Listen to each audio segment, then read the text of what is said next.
Alright, what's going on guys? Welcome back to another video. I am going to kick off this episode with a push workout with some commentary. However, if you aren't interested in that, then you can skip forward to the dunk session, which is at this timestamp. Hope you guys enjoy the video. Peace. Okay guys, welcome back to another commentary. I am going to take you through my push workout. So I started with the bench press as usual. Early in the program, so hypertrophy is my main focus still, so 3 sets of 10. I think I accidentally did 9 for this set, but 3 sets of 10, making sure that my shoulder blades are retracted and depressed, making sure those shoulders are safe, not at any risk of injury. I'm driving my legs into the ground and I'm pushing the bar up in a slight arc, and that's how you're going to get the most out of the bench press, making sure you lift the most and you're also lifting the safest way possible. One thing I find really useful is to pretend I'm bending the bar sort of forward, and that helps engage my lats and keeps everything tight. So the next exercise is just a push press, working on that explosive movement. Now here I did 3 sets of 5, keeping it relatively light still. As you can see, I can easily get this weight up, only about 30 kilos. Making sure that my form is all good, that I'm transferring force from my legs up into my upper body, shoulders, arms, etc. Here I got a little bit of a closer angle just so you guys can see sort of what it looks like a little bit better. Making sure that I lock out at the top, bring my head through, and again pushing up in a slight arc. So next exercise is some just normal push-ups but with a band added, and that's how you can sort of add in that explosive variation to the movement and help sort of tailor it more towards explosive training and dunking. Helps you have to push explosively into the band, and just helps with that upper body explosiveness. Here I did 3 sets of 8 to 10. I generally leave a few in the tank for this. I don't go to failure, mainly just to focus on form and make sure that my reps don't start looking ugly, but that's about it for that exercise. Then I just did kettlebell swings, only recorded 1 set but 3 sets of 8 to 10 again on this exercise, making sure that I'm actually squeezing my legs, my quads, loading the hamstrings, lower back, not just swinging it with my arms, because that is a very common way of getting injured doing this exercise, is if you get a really heavy kettlebell and you just do it with your arms. So finished off with just some single tricep push downs. Now this is great for finding any muscle imbalances you may have, and I realized that my right tricep is actually a little bit stronger, so then I can act upon that, fix that, and it's also a great way just to get some isolation work in, hit the triceps, and get that little bit of pump, that little bit of blood flow after the more taxing exercises in the workout. But that's all I did for this workout. I usually would do lat pull down but couldn't today. The gym was a little bit packed. But hope you guys enjoyed this workout. Onto the dunk session footage now, and I'll see you next commentary. Peace. Alright guys, beautiful day today. Gonna start a dunk sesh. Don't really know how long I'm gonna go for, maybe about an hour, 45 minutes, we'll see. Knees, I can't really say right now. They feel a little bit iffy. Usually I can tell like maybe 10 minutes in, once I start going a bit hard, if they're gonna keep up or not. We'll have to wait and see. If not, I might just do some low rim things, practice my alleys, something like that. But good weather, let's see how we go.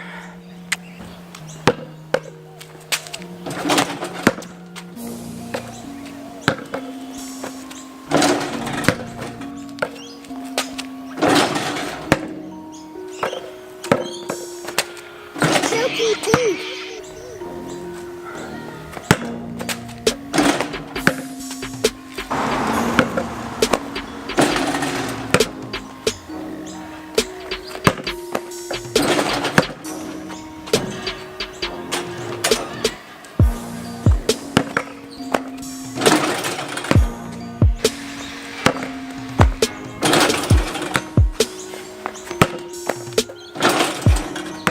Alright, so 1 foot is clearly much better for me today. Not as much pain on 1 foot.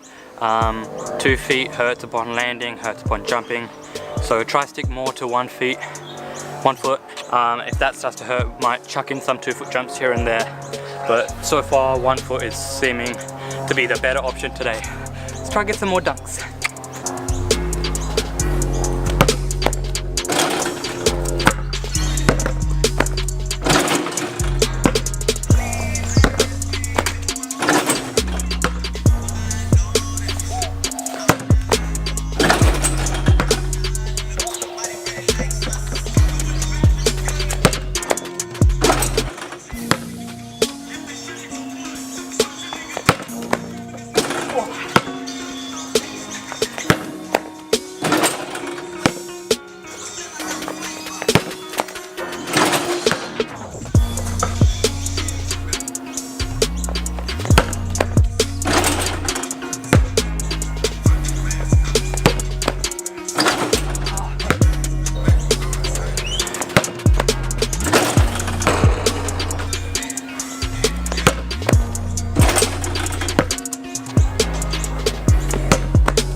I want to get one more dunk on 9'6" before I drop it down, maybe practice on some east bays or something. But for the last one, I want to try get it off with two hands. So off 1 foot, alley, 2 hand, jam.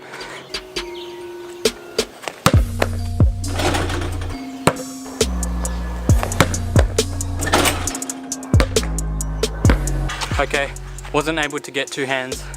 I'm going to lower it down to 8.5, try get some east bays now.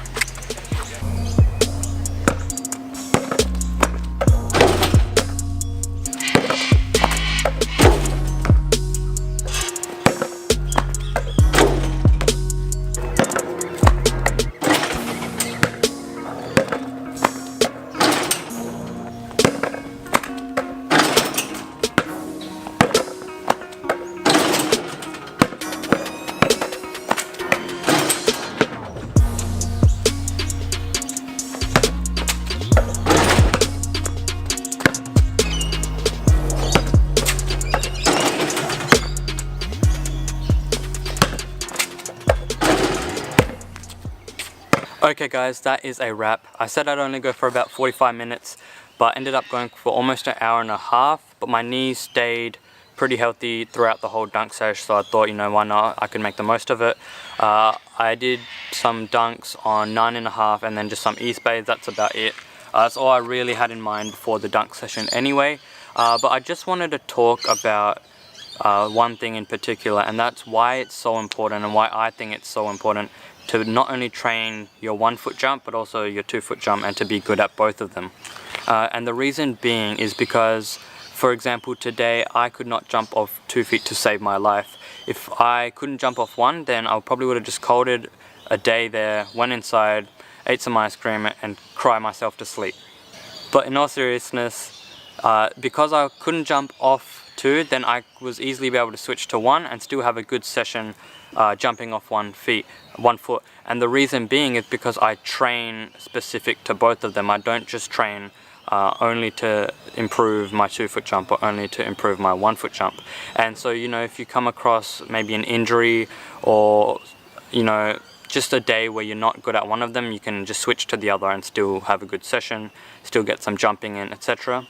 And I think also you can also get the most out of it as an athlete, because the way you train to improve your 1 foot is different to the way you train for 2 foot, and that way you can get more variety into your training, which just makes you a better athlete. And for example, for 1 foot it improves your speed, for 2 feet it improves your force, and you're just improving in all aspects, not just one. So I think that's really important. A lot of people, they might find that one works for them and they're too afraid to switch or to try new things, but definitely try new things, try both of them. I used to only stick to 1 foot jumping, and once I switched to 2, I realized how much better I was at it, and if I never, you know, tried new things, I never would have found that out. So that's all. I hope you guys enjoyed this video. I'm probably going to wrap it up here. I'll see you guys in the next one. Make sure to like, subscribe. Peace.